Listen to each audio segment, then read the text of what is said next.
All right, so this is the second part. The first part was actually prepping, showing you how to sand it down. And as you can see, I don't know if you guys can see this. The first video, I sanded it down and got it to the bare metal. And as you can see how it came out pretty good. If I wanted to, I can add another coat to this.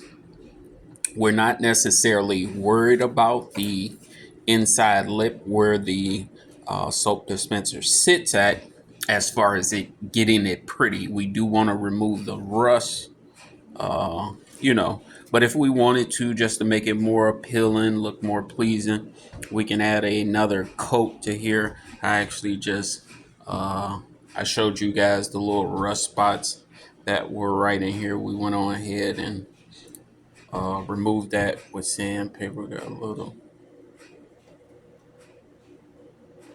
I don't know what that is. But anyway, we removed the rust from around here and we just went back through. I wish you guys can see this like in the way I'm seeing it. Because if you do it the right way, I'm telling you, it'll save you hundreds and hundreds of dollars versus going out buying a new machine, a used machine, having them deliver it, having the old one removed, having them install that one. You know what I mean? When it's just something like this. And you can pretty much do this on any washing machine, dryer. And like I said, it might take an hour, if that, if you go in and sand it down. Well, first remove the dispenser, sand it down. And right in here, yeah, it might take an hour, if that. I got a little, but that's nothing. I mean, when a customer comes in and see this, what they're not going to see is the before, where it was all rusty right in here. So, like I said, if I wanted to, I can add another coat. And I don't know if you guys noticed, but anytime I'm spray painting and I don't want something to be painted, I just cover it like that. The lid lock especially, do not paint the lid lock. I mean, you can paint over the lid lock, but you don't want to get paint in here, and that's what you guys can't see. There's a hole for the lid lock to engage and disengage. So I just did all the way around. I don't know if you guys can see that. All the way around. I didn't do a there, of course, but just did all the way around. You can see it. There you go. You can see it shining like glass, and it gives your appliance almost the appearance that it's brand new. You know what I mean? I could have did the top and stuff like that, but I didn't want to. So this is a overall view from back here of the washer. Now this washer will sell for $385, $400 easily. And guess what? The customer will never know that this was actually rusted like that. They will never know because of the way I spray paint. Just a fun fact, when you're spray painting, do not, here, let me get a spray can to show you guys.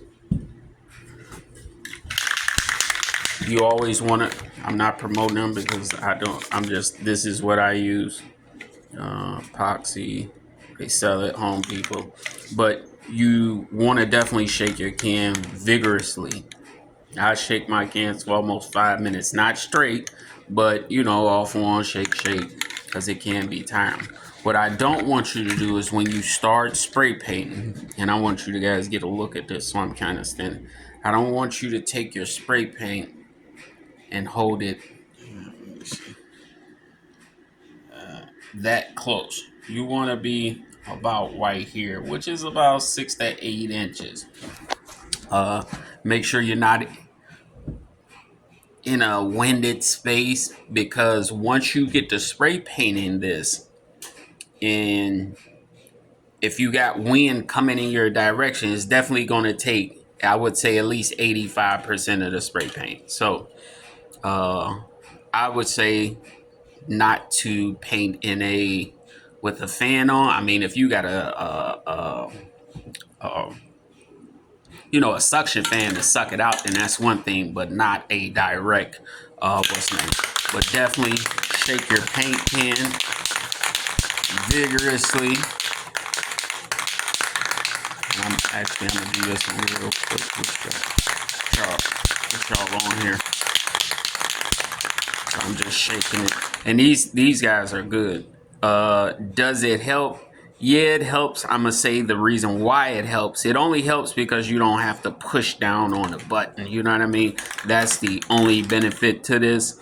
Does it make your paint job smoother? No, but it gives you the feel of a, you know. So what I'm gonna do is I'm gonna do a little bit right in here. And one thing you don't want to do is just spray one spot, but I'm just trying to show you guys where my main focus area is going to be right in here. So what I have to do is I have to start like this. I'm about 6 to 8 inches away, and I don't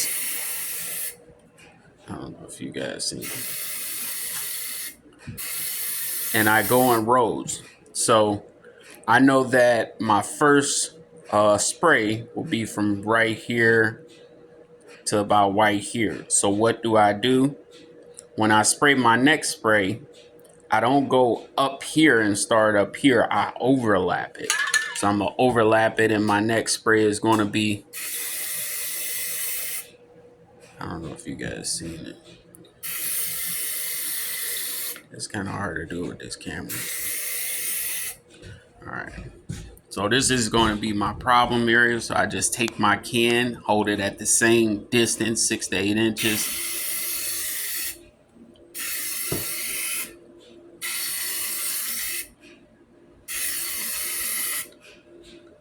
All right. And I'm just basically following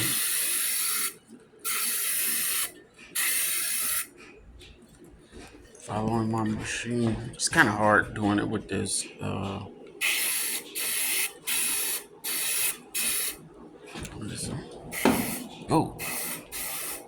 So if you do what I just did, which is touch the paint, you see hold on, let me get you closer. I don't know if you guys can.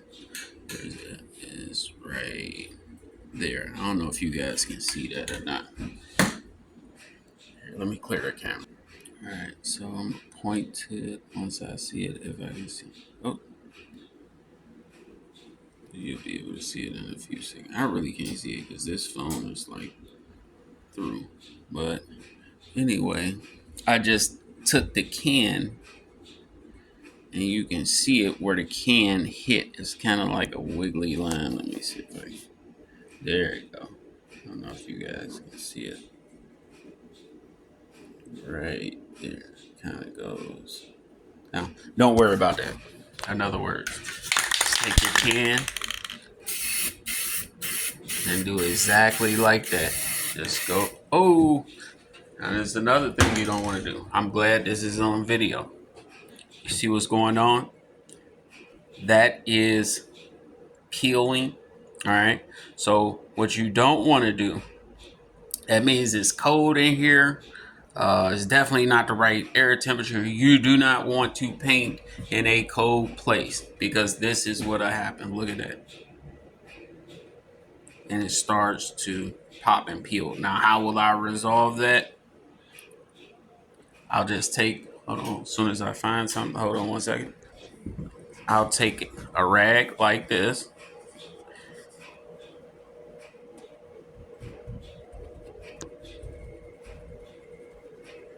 All right. And if that doesn't work, right? So we blotting it out. Blotting it out. Okay. So that's not working, right? Watch this. So basically, this is just a scraper with a blade. Make sure yours is clean, but I've been doing this long enough to where, all right, and we just gonna kind of scrape the top layer off. You see that? And what it means was our paint didn't dry good, so we sprayed over top of a layer where the paint was not dried all the way to as well. It can mean a couple of things. Temperature, not correct.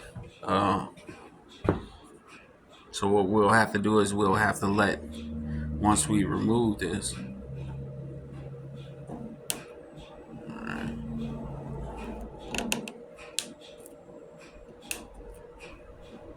and I'll just come back in with my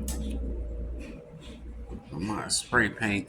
I mean my sandpaper, my handy dandy sandpaper. Once it dries, smooth it all out. But you definitely have to let it dry, smooth it out, and almost the same process that we use to get the metal and the paint to sort of merge together.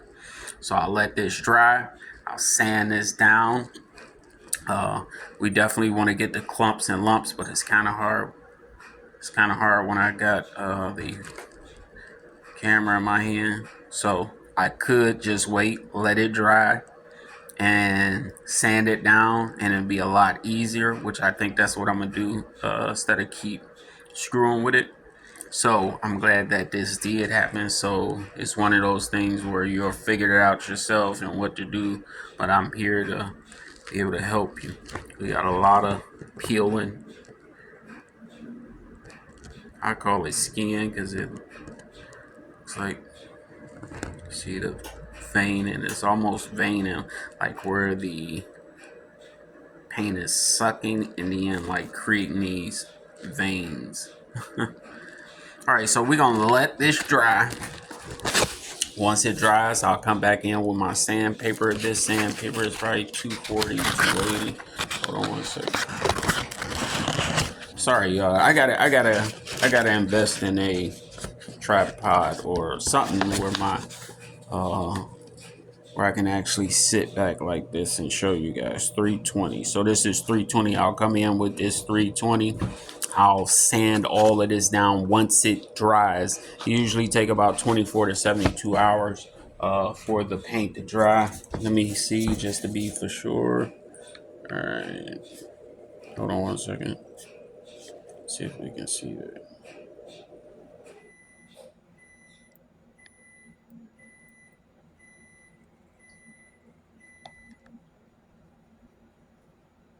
So you can recoat in a half an hour. This paint set all night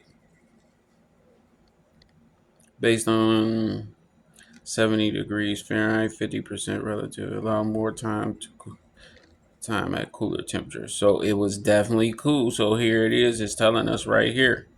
Dry and recoat time based on 70 degrees Fahrenheit, 50% relative humidity. Allow more time at cooler temperature. Dries to touch in 2 to 4 hours, to handle in 5 to 9 hours, and fully dry in 24 hours. May recoat. So we didn't let this dry because the temperature, man, it was cold last night. And one thing about these appliances, I'm glad we on that subject. One thing about these appliances is that once they're cold, they are cold. So if the temperature in here is 40 to 50 degrees, and let me see what temperature this is. It's probably, let's see. This is off by 10 degrees or 15 degrees.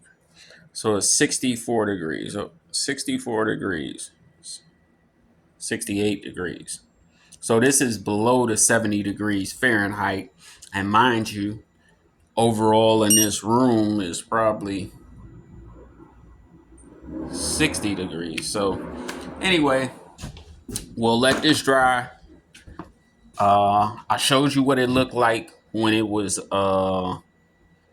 when it was painted, but I wanted to do another coat just to kind of get this area. So now we'll let it dry, come back, which will create a third part because I'll sand it down and I'll hit it again. And as you can see, it's kind of bubbling in specific areas, not all over though. But no bubbling and peeling over here. No bubbling and peeling over here. Look at that. That looks beautiful. You know what I mean? But it's only in certain areas that it's doing it. And it's probably a draft coming in from the window, something like that.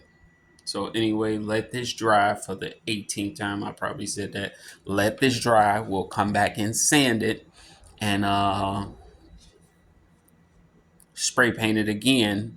Normally when it starts getting colder outside, I usually have my torpedo up here, and I usually let that run for about an hour to heat the general area up. And especially when I'm painting, I usually have it back behind me about maybe about 6 feet, and I just let it run while I'm painting, and definitely heat this up to 75, 80 degrees roughly.